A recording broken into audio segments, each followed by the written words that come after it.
Hello and welcome to Kent Tonight Live on KMTV. I'm Kristen Hawthorne and here are your top stories on Monday the 17th of November. Daily danger. Sittingbourne Road with no pavement puts school children's safety at risk. My children walk along here to school every day. Friends' children walk along here. They've all told me of near misses that they've witnessed where people have nearly been hit by cars. And Hotel in One. London Golf Club in Sevenoaks reveals their plans for 240-room hotel and resort. We as a venue currently hold 400 events a year. You know, those events run from weddings, party nights, golf days, car launches, board meetings. We're just looking to upscale that. And Give a Gift. KMFM launches their Christmas campaign to donate gifts to children. So to be able to support an organisation like that, where you know that those toys are going to have a real positive impact, is amazing.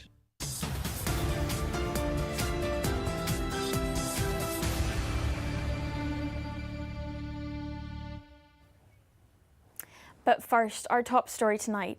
Sittingbourne residents are campaigning for a footpath on a busy road near 3 schools. Highstead Road is a popular route for school children, and according to resident Dan Thomas, it's been the site of several near misses each day.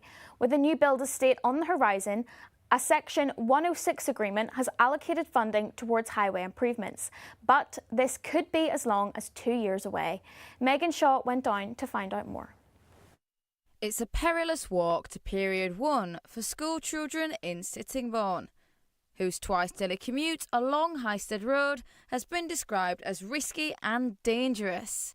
The stretch of road between Farm Crescent and Swan Street Avenue is without a footpath, despite years of campaigning and earmarked funding. So children are forced to walk on the road as cars have to swerve to go past. Father of 2 Dan Thomas is the latest resident alongside his father-in-law Martin Pankhurst to launch a petition urging Kent County Council to hurry along with building a pavement.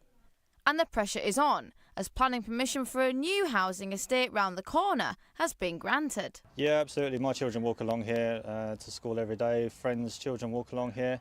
They've all told me of near misses that they've witnessed where people have nearly been hit by cars. I've walked along here, I've driven along here many times, I've seen it myself, lots of people. It's not a very wide road. The children have to walk in the road, so there's every chance that someone's going to get hit at some stage. The 150 metres of road without a footpath, although frequented by all residents, is in the vicinity of 3 schools, one of which being where Dan's children, Harry and Matilda, attend. But this isn't just a recent issue. Campaigners have been urging councillors and stakeholders for the past 2 decades to build a pavement. I got involved in this about 4 years ago now, when the Highstead School was having an extension, and we were asking if we could have the footpath extended along Highstead Road so that the school children could walk safely while they were going to and from school.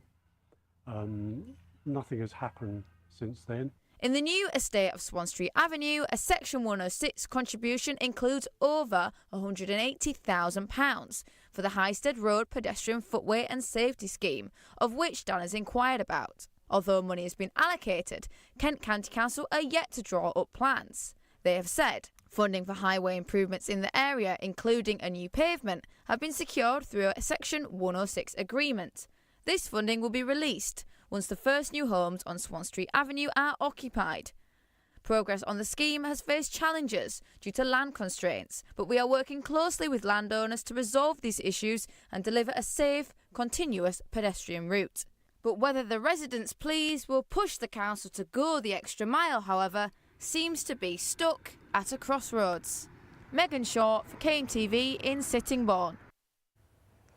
Now, Gina Ino, a mother from Folkestone, has bravely spoken out after her ex-partner, Richard Murray, was convicted for 27 months after assaulting her last year.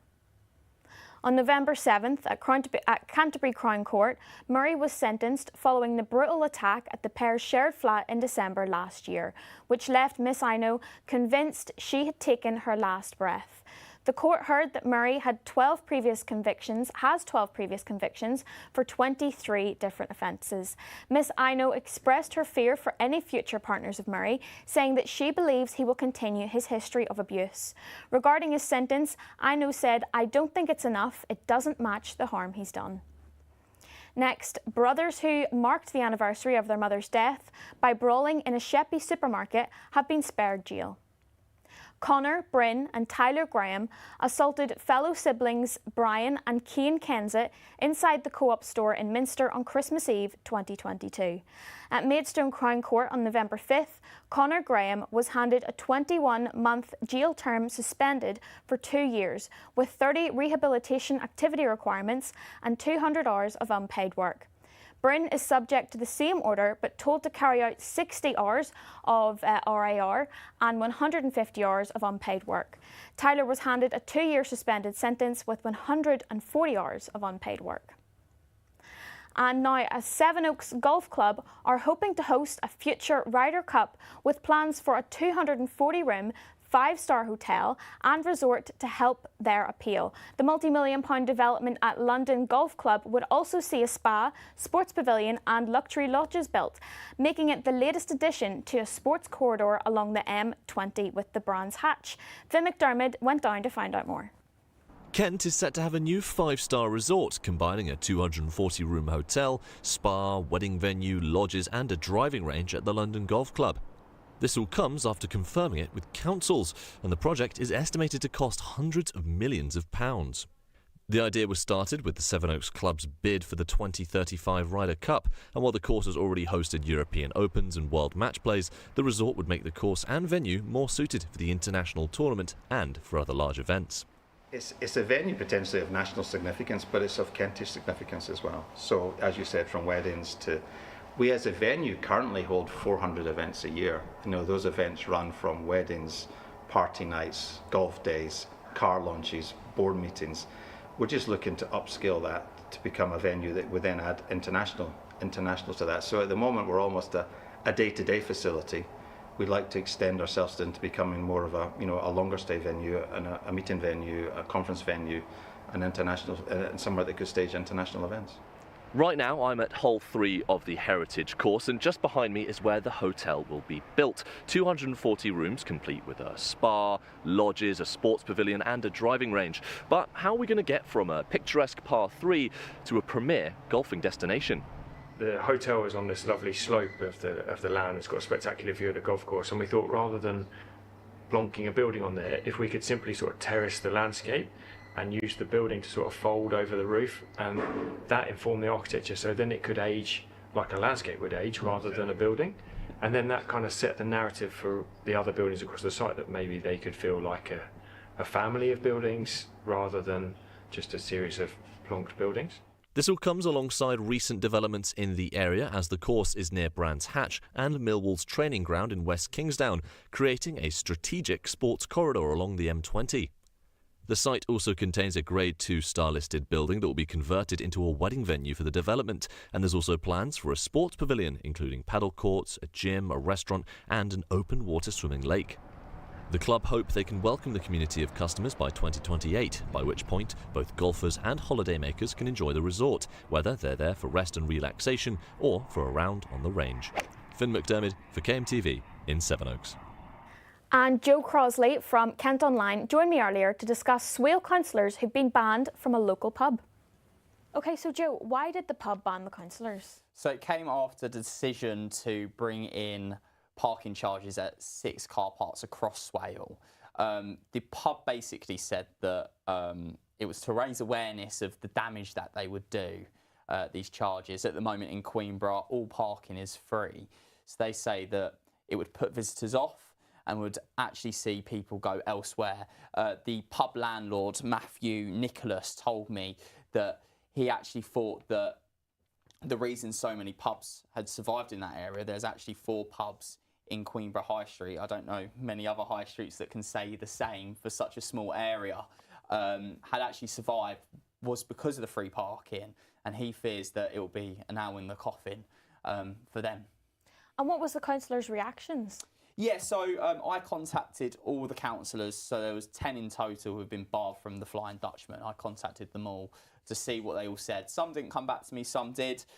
One was Councillor Dan Gibson, who is a Faversham councillor, and he said that while he was very sorry that the pub had barred him, that he would actually go to the Bear in Faversham, where people had been paying for a long time for their parking. So apologetic, but also kind of standing their ground on the vote that they made on Thursday. And why did the committee vote for the measures in the first place? Yeah, so it's all about bringing in revenue. The council is cash strapped. In February, it had to plug a hole of £1.7 million from its reserves. So it needs the extra cash where it can find it. And car parking is one of the only ways that it can actually bring in new revenue. So it was about bringing in revenue. They reckon across the 6 car parks it would bring in about £36,000 every year to its coffers, although it would have to pay £50,000 initially to get these car parks up and running in terms of bringing in fees. And so does this mean Kent residents should prepare for charges in the area? They should and they shouldn't. It's got to go to a public consultation first, so the public will actually get to have a say on the matter. Whether that will influence the final vote, which will come at a different council meeting later in the year, we don't know. But maybe maybe get your wallets ready to pay for them. All right, thank you, Joe. More after this short break.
Hello and welcome back to Kent Tonight, live here on KMTV. Now, plastic pollution concerns are growing along the southern coast of England, including Kent, after potentially tons of plastic pellets called biobeads were accidentally released into the sea by Southern Water. These beads are now washing up on beaches in Kent and East Sussex, and officials say the clean-up could take years. Our reporter Naila Farah has been following the developments and joined me earlier to discuss. All right, Naila, so can you start us off by telling us a little bit about how this actually happened? So it started at Southern Water's treatment facility in Eastbourne, and the company says that what happened is damaged water filters basically allowed thousands, if not 10 tons of these little biobeads to leak into the sea. And like I said, as you can see on the screen there, these tiny little plastic pellets that are used to clean wastewater, essentially.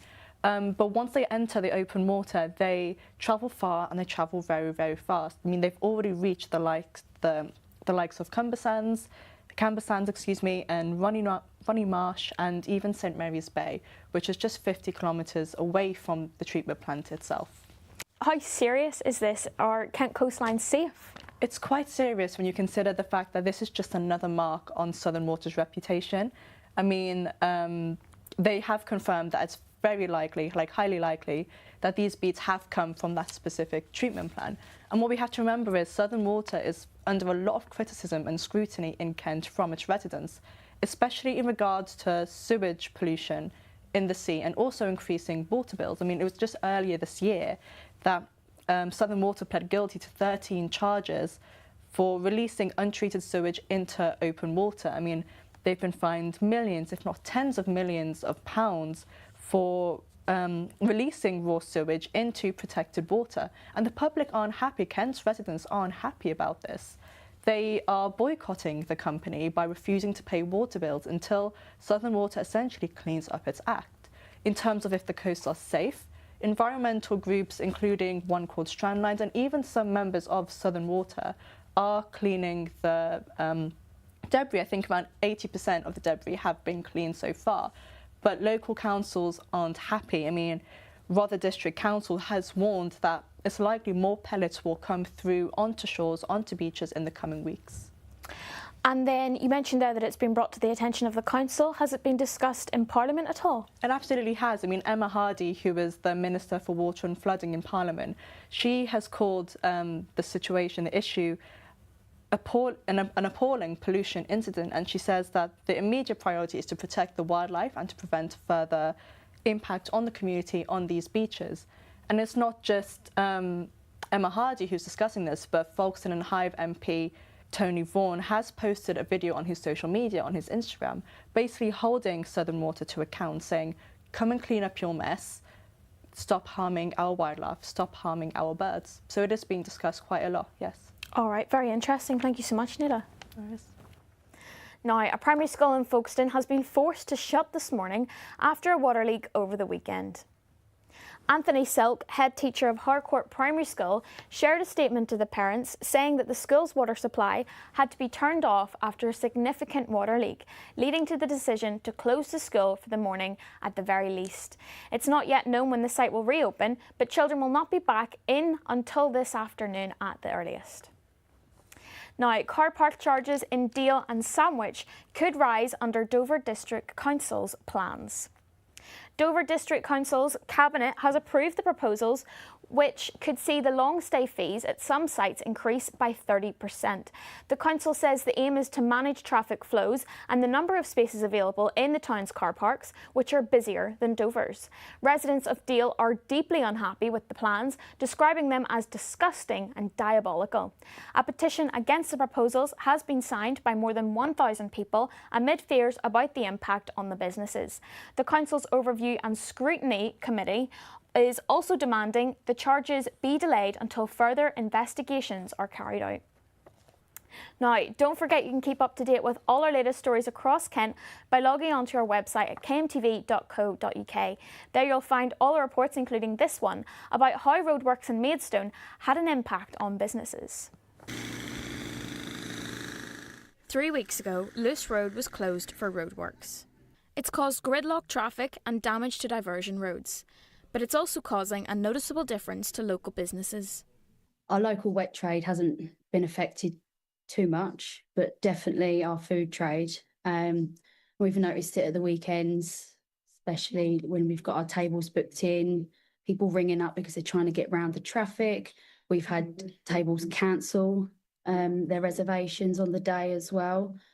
I mean, it's food is definitely, especially from like Monday to Friday, it's definitely gone down by half.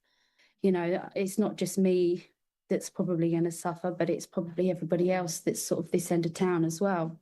And if you're thinking of going to pet an animal to de-stress from the traffic, you might have trouble doing that as well. The majority of us start about 8:30. There was a couple of us got in about 9, so the normal journey that would have taken 10 minutes took about an hour this morning. And we're hearing that visitors, it's the same for them as well.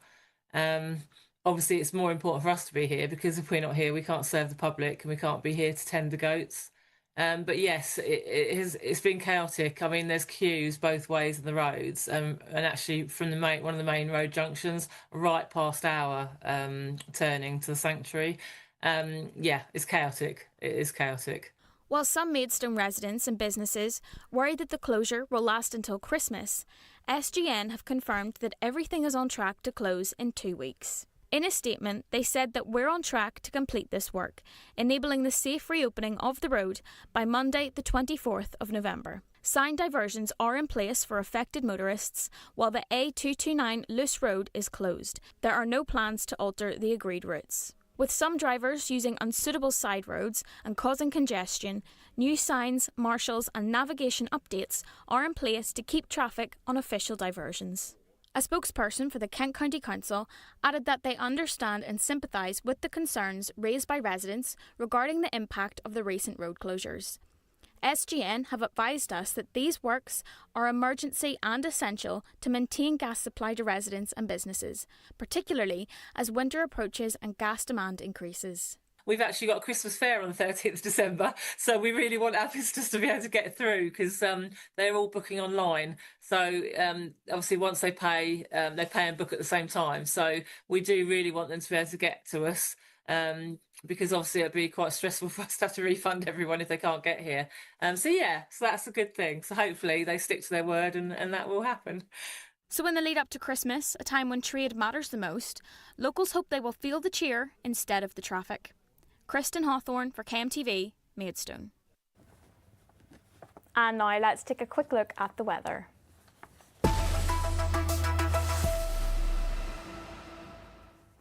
Tonight we're looking at a chilly one with most areas getting down to 3 degrees and all of Kent should be experiencing a partly cloudy sky. Tomorrow morning temperatures will rise ever so slightly with highs of 4 degrees across the county, but the clouds will remain, keeping us overcast through the afternoon. In the afternoon we should expect to see upwards of 7 degrees with wind speeds making their way to the east around 7 miles per hour. Wednesday 7 degrees, Thursday 5 degrees, Friday 6 degrees, some rain on Wednesday.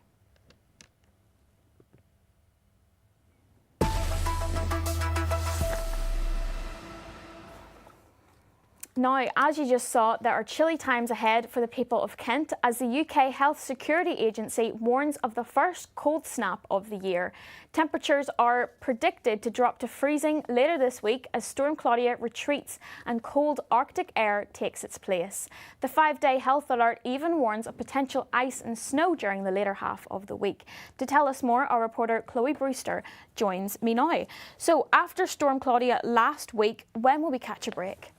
I know, honestly, last week it was rain for all of us. It was a yellow weather warning, but the yellow weather warnings haven't stopped. It is another yellow weather warning, but except this time we're going to be seeing cold and not as much rain, hopefully.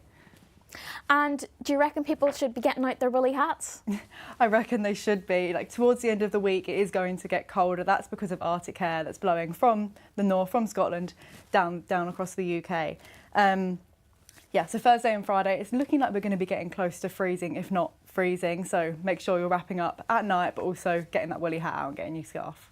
And how can people look after their health and well-being ahead of the cold? I can imagine some of the elderly might be struggling, some of the younger people. What's the best way around this?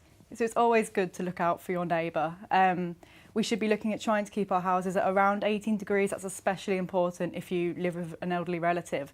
Another thing would be if you are commuting a lot for work or if you're in the car a lot, getting a driving kit. So that includes having a torch, having warm clothing and having some food and drink just in case you get a bit stuck. It might seem a tad dramatic, but also it's good to look into the free flu jab that's available on the NHS. You can check out that eligibility online. Yeah, definitely, and I'm sure shoes with maybe good grip on the bottom of them as well. We don't want anybody slipping and falling either, sure we don't. No, you've been framed for us. No. All right, well, coming up after the break, we will be looking at lots more. We'll be going back to the weather in case you missed it in the first time. Sittingbourne residents will be campaigning for a designated footpath on a busy road for school children to safely get out of school. And you can find out more with Megan Shaw. Our reporter Naila Farah has been following the progressions in plastic pollution washing up on the shores of beaches in Kent and East Sussex. I'm sure you've seen that all across Facebook this weekend. It was quite a big story, that one. And we will also have all our latest sports news from across the county, including Sheppey Sports hitting 8 goals over the weekend, including a goal scored by the manager, Bradley Dack, scoring his 4th goal of the season for Gillingham FC, and much more later tonight. We'll be covering much more about that later tonight. So remain seated for the upcoming update on the weather as well on this week. But don't forget, you can always keep up to date, I'm losing my breath here, with all the latest news across the county by logging on to kmtv.co.uk, and you can keep us on your social timelines by liking us on X and TikTok. See you after the break.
Hello and welcome back to Kent Tonight Live on KMTV.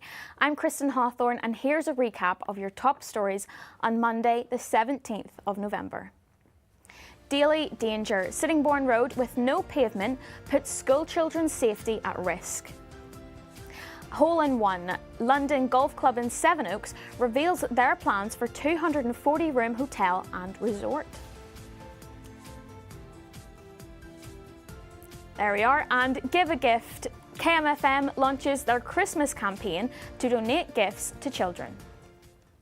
But in breaking news, a Kent refugee charity has slammed the government as the Home Secretary announces new, stricter asylum policies. The Kent Refugee Action Network has been joined by Folkestone MP Tony Vaughan in criticising the government for plans that could see recognised refugees deported. But the Home Secretary Shabana Mahmood says the changes being proposed will meet the challenges of modern times. Local democracy reporter Ollie Leader joins me now. So Ollie, can you break down what the government have announced for us? Kristen, there's no two ways about it. This is one of the most significant moments for this Labour government and for asylum policy in recent times. It's all to do with asylum seekers. Last year, according to the government, there was an 18% rise in asylum claims, and they say, compared to the rest of Europe, who have received about 13% decrease, this is unsustainable. They want tighter rules that will potentially mean asylum seekers going back to their home countries once they're safe and extending out until how long they can stay here. And Shabana Mahmood, she was speaking in the Commons just before the programme, within the last half an hour. Here's a quick clip of why she says this is so important for people here in Kent. Half of refugees remain on benefits 8 years after they have arrived. To the British public who foot the bill, the system feels out of control and unfair. It feels that way because it is. The pace and scale of change has destabilised communities. It is making our country a more divided place. So how have Kent then reacted? Who have you been speaking to and what have you heard? So you heard just there, it's about communities being divided. We've seen a lot of that in Kent in recent months, anti-immigration protests in Canterbury, in Faversham, in Folkestone. We've also seen some backlash today to these policies, particularly from Folkestone MP Tony Vaughan. He is an immigration lawyer as well as an MP. He says that these policies will see refugees, rightful refugees, being deported, and that regular checks on refugee status, on the safety of the country they return to, may not necessarily work given how long dictators in those countries, how long those countries can remain unsafe. And he's not the only one. The Kent Refugee Action Network, I spoke to them earlier on, they help children, young asylum seekers, unaccompanied asylum seekers. I spoke to them earlier today. They also slammed the government's proposals. The objective is to review and reframe the system so that we can resolve divisions and we can make sure that we are an open, tolerant and generous society and that we offer refuge to those seeking persecution. These raft of reforms and draconian reforms, as somebody has mentioned, are not the solution. Now, Sittingbourne residents are campaigning for a footpath on a busy road near 3 schools. Highstead Road is a popular route for school children and, according to resident Dan Thomas, has been the site of several near misses each day. With a new build estate on the horizon, a Section 106 agreement has allocated funding towards highway improvements, but this could be as long as 2 years away. Megan Shaw went down to find out more. It's a perilous walk to Period 1 for school children in Sittingbourne, whose twice-daily commute along Highstead Road has been described as risky and dangerous. The stretch of road between Farm Crescent and Swan Street Avenue is without a footpath, despite years of campaigning and earmarked funding. So children are forced to walk on the road as cars have to swerve to go past. Father of 2 Dan Thomas is the latest resident alongside his father-in-law Martin Pankhurst to launch a petition urging Kent County Council to hurry along with building a pavement. And the pressure is on as planning permission for a new housing estate round the corner has been granted. Yeah, absolutely. My children walk along here to school every day. Friends' children walk along here. They've all told me of near misses that they've witnessed where people have nearly been hit by cars. I've walked along here, I've driven along here many times, I've seen it myself, lots of people. It's not a very wide road. Children have to walk in the road, so there's every chance that someone's going to get hit at some stage. The 150 metres of road without a footpath, although frequented by all residents, is in the vicinity of 3 schools, one of which being where Dan's children, Harry and Matilda, attend. But this isn't just a recent issue. Campaigners have been urging councillors and stakeholders for the past 2 decades to build a pavement. I got involved in this about 4 years ago now, when the Highstead School was having an extension, and we were asking if we could have the footpath extended along Highstead Road so that the school children could walk safely while they were going to and from school.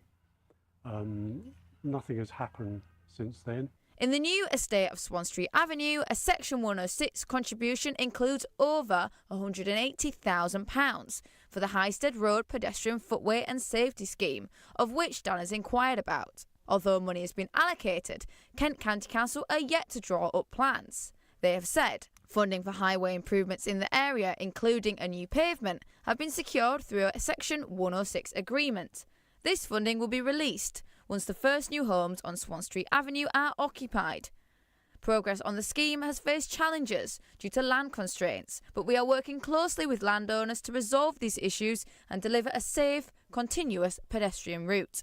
But whether the residents' pleas will push the council to go the extra mile, however, seems to be stuck at a crossroads. Megan Shaw for KMTV in Sittingbourne. Families have told us how they were disappointed after a firework display in Tunbridge Wells was moved last minute.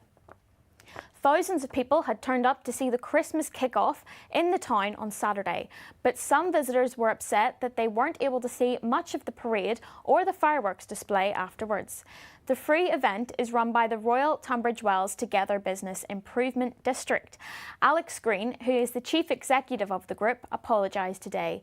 He said the fireworks display had unexpected complications, which meant that they had to move locations. And now it's time to take a look at the sport from across the county.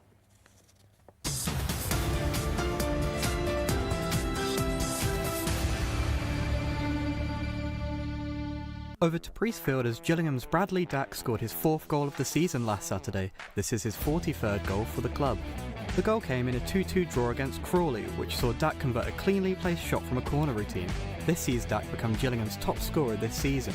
The 31-year-old midfielder is once again becoming a regular after his return in the summer, with Gills manager Ainsworth stating, "He's definitely in my plans going forward."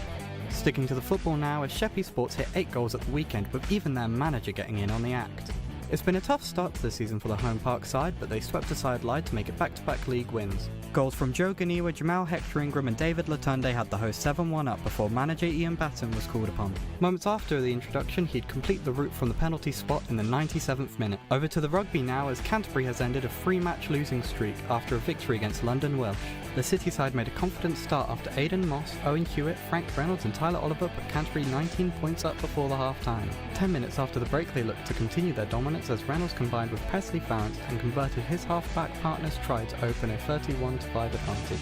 With a 26-point lead, Canterbury would have thought the victory was secured, however Welsh would pounce on their complacency and claw their way back into the game. But their efforts weren't enough as the game ended 31-24 in Canterbury's favour. This win takes them to 8th in the National League 2 East table. And to the world of motorsport now as things are picking up speed for the 16-year-old William Sparrow from Marden, as he is set to take place in the FAT Karting League World Final in Willow Springs, California. The final is set to take place from December the 12th to the 14th. FAT have announced that they are giving away a fully funded seat in the British Formula 4 Championship, with assessments being held in the UK and Spain next February. With only 4 assessment places up for grabs, this is a huge opportunity for 16-year-old Sparrow who dreams of competing in Formula 1. But he says it's important to try and not think about the prize and just focus on the race. That's all for your sports bulletin this week. Zach Smith, KMTV.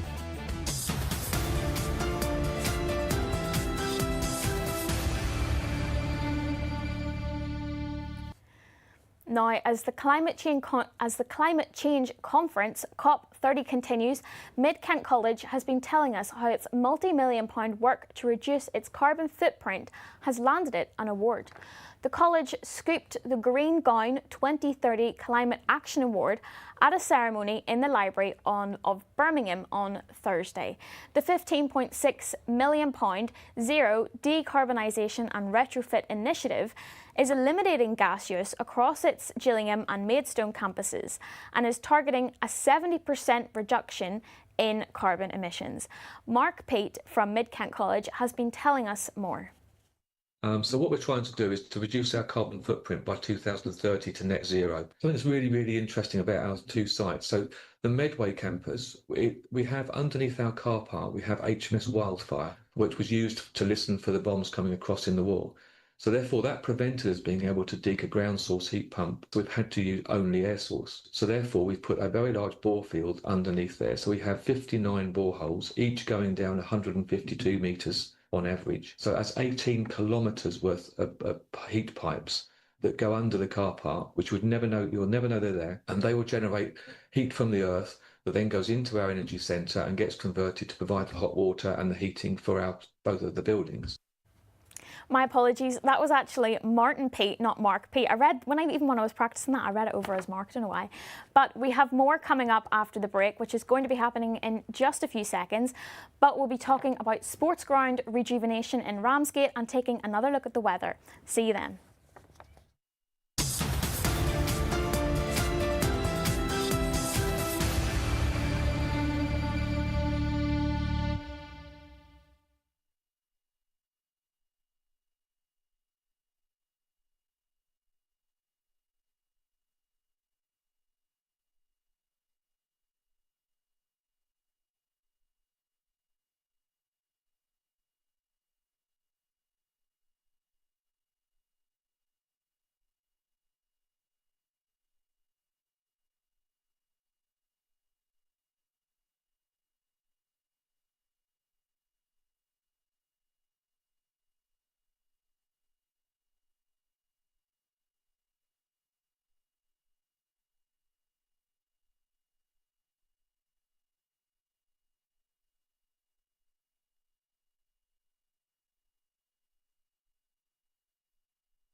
Hello and welcome back to Kent Tonight live here on KMTV. Now, new facilities have opened at Jackie Baker's Sports Ground in Ramsgate as part of a project to revamp the site. The pavilion, which had asbestos, had been vandalised and was demolished earlier this year after a campaign by residents for a better provision. A petition was put forward urging Thanet District Council to invest in the site, which had become run down over the years. But on Thursday, new changing rooms and toilets were put in and opened. It's the first step in plans to rejuvenate the centre, which includes potential for a new car park, multi-sport facilities and a permanent pavilion. Now, don't forget you can keep up to date with all our latest stories across Kent by logging on to our website kmtv.co.uk. There you'll find all the reports, including this one, about a Maidstone bin lorry having a prehistoric makeover.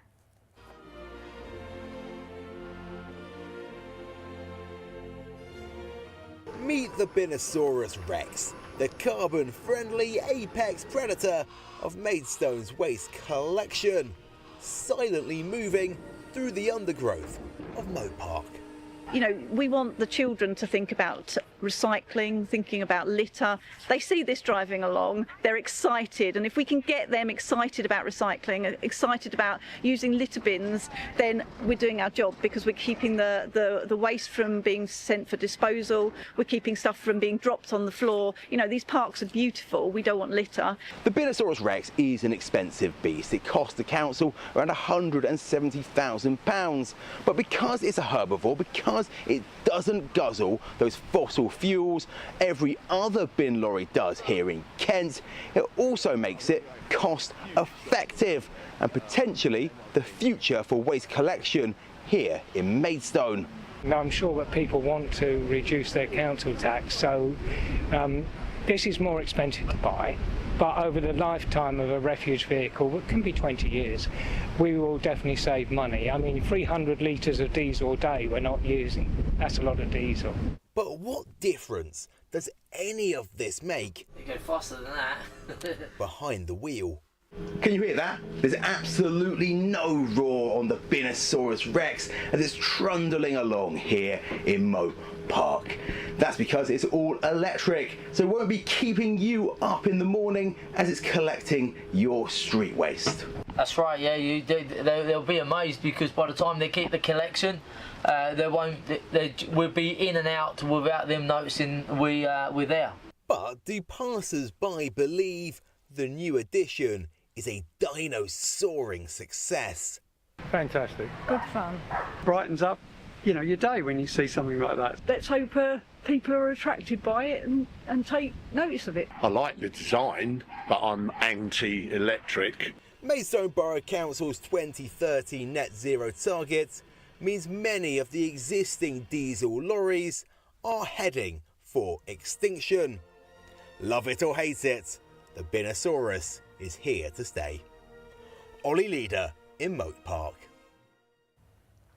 Now, will the weather be roaring over the next few days? Let's take a final look to see what it's going to be like.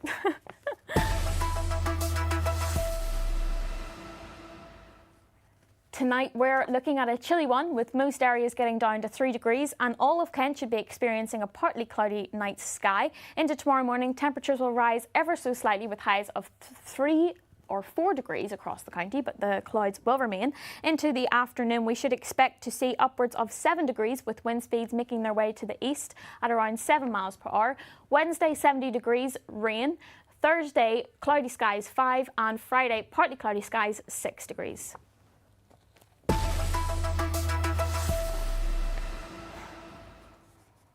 And then in Hythe, a 70-year-old newsagent has been closed after being deemed unsuitable by its owner, has reopened as a vintage pop-up. Neil Sampson, the owner of the old newsagents, found it difficult to operate, saying doing anything on a high street is a small scale Doing anything on a high street on a small scale is hard work. Much like saying that sentence. After taking ownership in 2021, he stepped down in the spring at the age of 52, allowing new management to take over. Landlord Mr. Sampson said he rejected outside offers, elaborating that he wanted the premises to remain in a familiar in familiar hands as part of the community. The new owner, Miss Delfros, plans to run the new establishment until Christmas, possibly extending it if it proves successful. And then, in the spirit of Christmas, some believe in family, others believe in giving, but not all are fortunate enough to receive. We spoke with fundraising manager Millie Moore for the Caldicott Foundation, the UK's oldest and largest children's charity.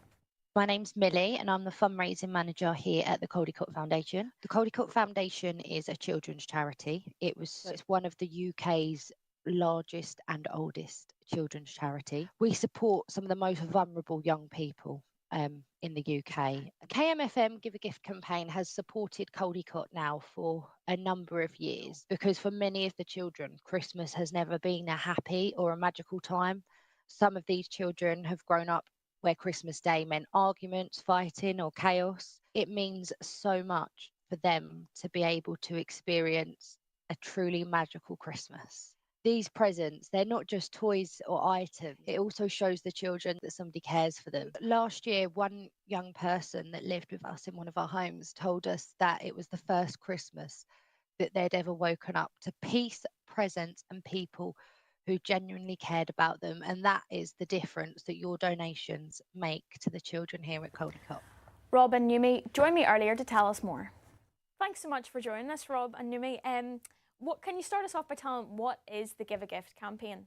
So Give a Gift has been running on KMFM now for, 5 years? I think so. Where we go out to all of our amazing listeners, local businesses, friends of the station, and ask them to contribute to a huge donation of toys to children right here in Kent. Yeah, so these will go to hospitals in Kent, for children in care and different organisations and charities that are helping children in less fortunate circumstances. So it's a really wonderful campaign to be involved in. No gift is too small, and it is just the power of community coming together and spreading a little bit of magic at Christmas. And last year you broke the record in terms of how many toys were delivered. How did you actually manage that? With big arms. It was a big task. It was a very big task. It was 16,200 toys in the end, wasn't it? Yeah. So one of the things that was amazing last year was for the first time we paired and partnered with Smith's Toys in Gillingham. Their amazing team allowed us to go in. We hit a record amount of money on our Just Giving page last year, so we were able to go in with over 10 grand and just go wild in a toy shop, which was incredible. The most amazing experience of any adult life. I mean, if you're a child, it was like, oh my God. It was great. It was great, and they helped. They added some more money into the pot as well. And what was the kind of response like? I'm sure it was very positive when you were giving those gifts to all the different charities and children. Yeah, I mean, we don't get to see everybody. Yeah, and obviously with some cases, we're not allowed to meet the children, so you're not meeting them directly. But the staff are always so wonderful. It's amazing going into places like the William Harvey Hospital, and QEQM. also QEQM, and meeting the teams there. They're always so happy to see us, and then going into smaller charities as well. So places like My Shining Star in Raynham, which is a tiny charity. Their offices are so small in Raynham, and to be able to go in with sackfuls of toys, they're helping support families and children with cancer. So to be able to support an organisation like that, where you know that those toys are going to have a real positive impact, is amazing. I was actually there at My Shining Star last year, and the small office was filled with toys. I mean, we could barely even move around. It was incredible. Do you have a goal this year to do even more than last year? It's difficult. You can't. Yeah, I don't think you can you? You can't go into it with that. I think. Do you know, the interesting? We'll tell a story really quickly about Orla. Yeah, who's a young child who received a bear from us the year before last, and that one bear ended up in her hands that her little brother has now because Orla sadly lost her life, and it really kind of brought it home to me that as much as we would love to chase that 16,200 toys again this year or try and beat it, actually just getting the one toy in the right place that should be our target and our challenge. Yeah. So of course we would absolutely love to, but if we could just even match last year's target, then that would be amazing. And we know that however many toys we do, getting them in the right place, that's going to make a difference. That makes the difference. Fabulous. And then just again, how can people get involved? Is that through the campaign itself? Is that, do they have to donate their money to a certain place? Number one. So you can come visit us at KMFM HQ. So you could go buy the toys wherever you want to get them. Come in. We would love to meet you and thank you in person. So also if you want to do a large collection within a school or a business and then bring those donations in, you can come in person. Number two. You can order a shop to be delivered, whether that's like Amazon or like maybe Tesco's or whatever, wherever you want to buy your toys from, Smith's Toys maybe, and then have it delivered to KMFM HQ. Number three, you can donate via our Just Giving page. So if you go to kmfm.co.uk/give, you'll find the link there. So you can donate money towards the Just Giving, and we will work with Smith's Toys to buy toys on your behalf. Number four, the last way, is we've teamed up this year with Stoner Motor Company, who are an incredible family-based car dealership here in Kent. They've been going for 50 years. Dean was on the show with us on Monday morning to launch it. They've got 12-foot Christmas trees in their showrooms